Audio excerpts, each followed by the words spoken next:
mô nê chơi nhiều free pi pang mình và nó tiếng buồn sang khắp in hàng lại yết lê pi pang cái lại tiếp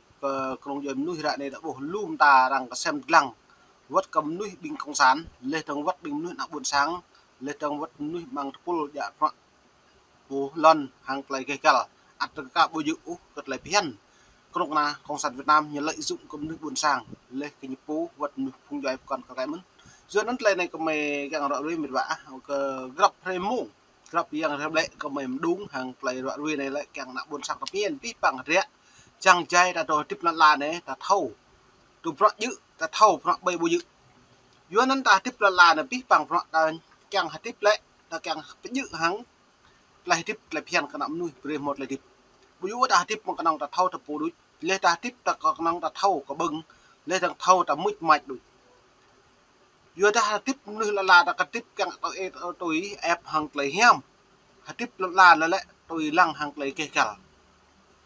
giờ nó nuôi tung cúm bờ là lùm nuôi càng hàng làm ăn gáo lên thằng càng hàng lấy một cái bộ đôi lên thằng lấy tiếp ăn cái nhiều bố anh nhố còn lấy tiếp bằng lên giờ nó tôi đang cộng sản Việt Nam bữa ta bố nhá bố đang tiền đại diện rồi lấy tiếp sang nó lấy tiếp lấy nâng bằng hóa lấy về lắng lấy rõ mã lấy lọt là chẳng chỉ là tiếp là này cấm ta không nào hàng lấy cái cả lùm nuôi có bộ pi bằng rõ hàng này lấy hiểm bạc rõ đang hay răng rất là dữ bà ta mạ một lần nữa po nên bắt thâu con ăn lấy tiếp của nhiều hiểm bạc Paul ta lại nạp bẹt ăn ta bộ keng út nạp bẹt ta bộ hem ta keng nạp bẹt hem sẽ được ta thâu nạp bẹt đâu nạp bẹt ta keng hem hiểm bạc ta không ngại hem ta không bực tưng ta vùng phùng rô ta không hil phùng sát ta không hil nách có bình lại đọc nên được vậy mà mình các ta tùy ngạ mỹ tùy ngạ mà từ đã pi bằng phật ta sẽ mỹ sẽ cháu mà ta một tìm cỡ một trong úc lại sát ta bắt đầu về úc sang nọ đã hiểm bạ đang hiệp ta nuôi dự mà nuôi dự mỹ mà nhầm dụ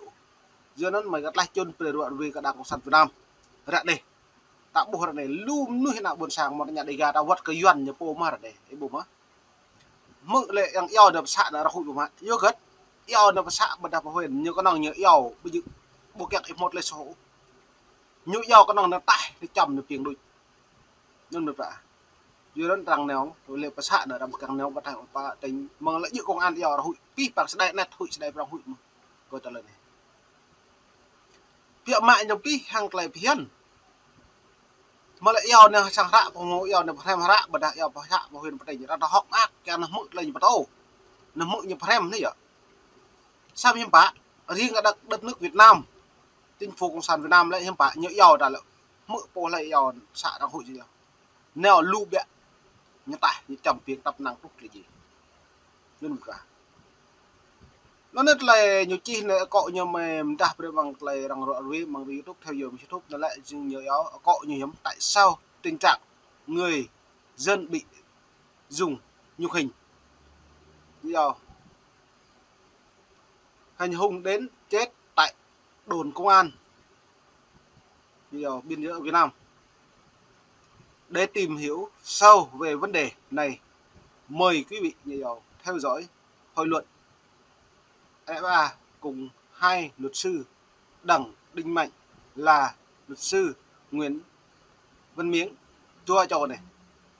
nó tua cho mà lần chặt Việt Nam như tụ luật sư này nó như tụ đoạn để chặt nhau đi bộ tùy tiếp về lần chặt Việt Nam do những bạn nên được vậy nên ta bổ lên cật lem nách tôi mày pre lăng bẹ cật lề rồi về tua cho này gần đây nhất việc người bị tạm giữ tạm giam chết trong đồn công an gần đây dường như là xuất hiện nhiều và trong tuần qua chúng tôi cũng đọc được một cái tin nữa, đó là một người thanh niên 40 tuổi bị công an Hóc Môn bắt, và sau một tuần thì vào ngày 16 tháng 8 ông ta đã chết tại bệnh viện Chợ Rẫy, và đó là một cái chết trong đồn công an thứ ba gần đây nhất. Dạ. Giờ này bố lại cắt lại về tua lên luật sư này Đặng Miếng hàng lại tua cho luật sư nhập tạc cắt lại về nhũ dầu nào mà sạ po po nó cả một lại số gì về đồn công an vô nhưng phải lệ do nên pháp lý có trở lại pháp luật pháp lý hàng lại lý luận có trở lại nắm nuôi nhổ máu bù mò po lại can thiệp của họ nó là rằng tụi suy nghĩ suy ngẫm có trở lại đảng cộng sản Việt Nam nhá lấy như kích như vậy đảng cộng sản này dựa như tiếp với dân hả như lấy dân làm gốc mà bồ ra như lấy nhổ làm chủ nó trở lại pi bằng xăm như lấy nhổ làm chủ có trở lại nhổ nghe khoa lấy như càng về như yêu nữ buồn sang cả một lại số như trăm lầu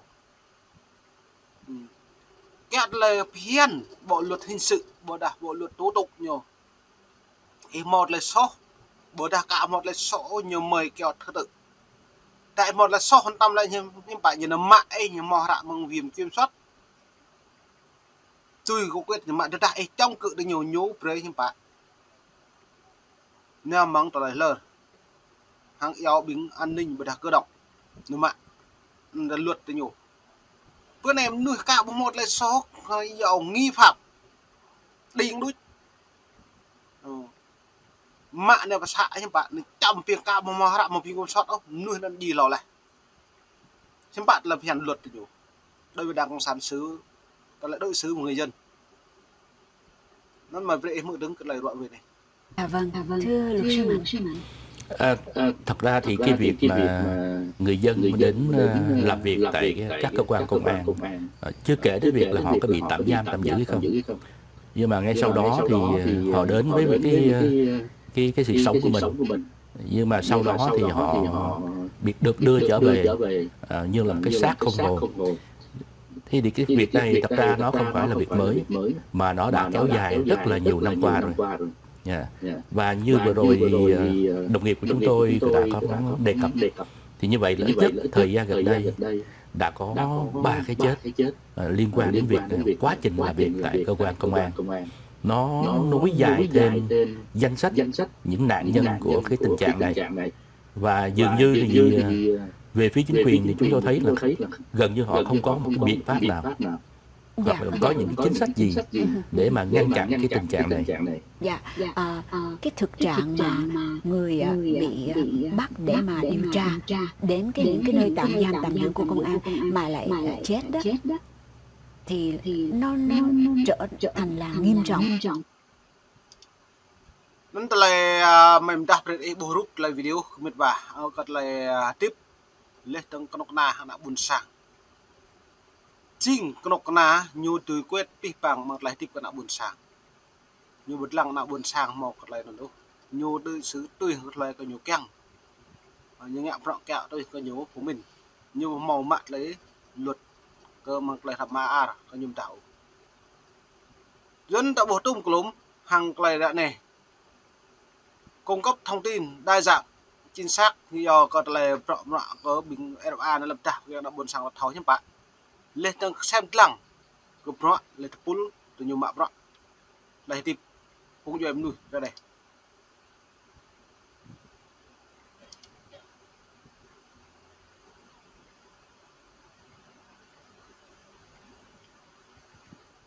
nó như lẽ xuất hiện nhiều và trong tuần qua chúng tôi cũng đọc được một bài tình hữu đối đó là như vậy là màn hình nạt cơ lên này. Ngày 16 tháng 8 vừa qua, ông ta đã chết tới bệnh viện Chợ Rẫy và đó là một cái chết cho người.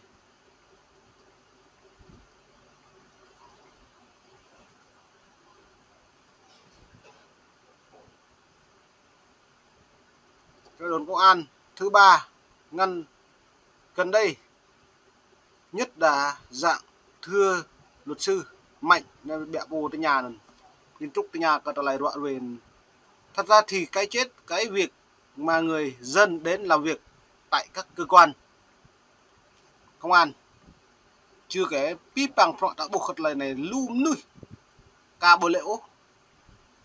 chứ này vật duyên nhầm sẽ mà nhớ đối xử có lại luật công an như này duyên ra nhiều mạng nuôi nhiều màu dựa một lại phiền nhiều lăng nuôi người dân Việt Nam nhiều làng làm sẽ hàm nuôi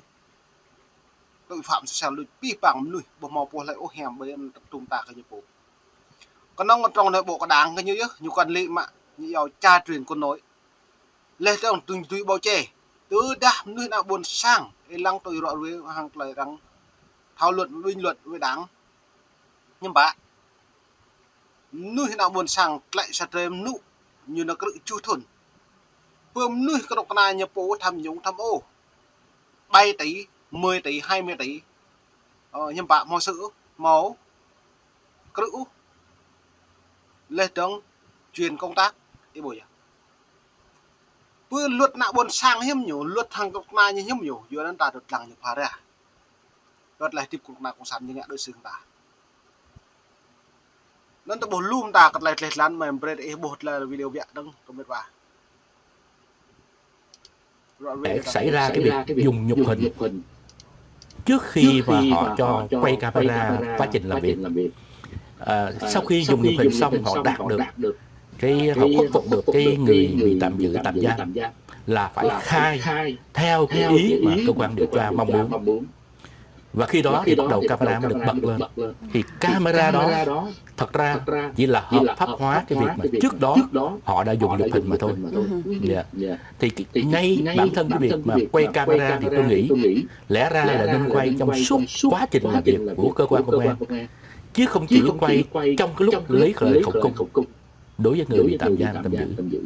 Ngoài ra nó vẫn có những cái biện pháp khác, luật có quy định, nhưng mà các cơ quan điều tra họ không thực hiện đến nơi đến chốn. Ví dụ như việc là cần phải có luật sư chẳng hạn. Đấy, thì cái việc có luật sư trong quá trình làm việc nó cũng sẽ hạn chế cái việc mà cơ quan công an có thể họ dùng nhục hình. Nhưng mà thực tế thì hầu như trong quá trình làm việc thì chúng tôi đến để mà chúng tôi đăng ký làm việc thì hầu như là chúng tôi đều bị ngăn cản theo cách này cách khác để mà chúng tôi không làm việc được. Chỉ khi nào mà thân chủ chúng tôi đang bị giam bị giữ, họ có lời khai nhận tội đúng theo cái ý muốn của cơ quan điều tra,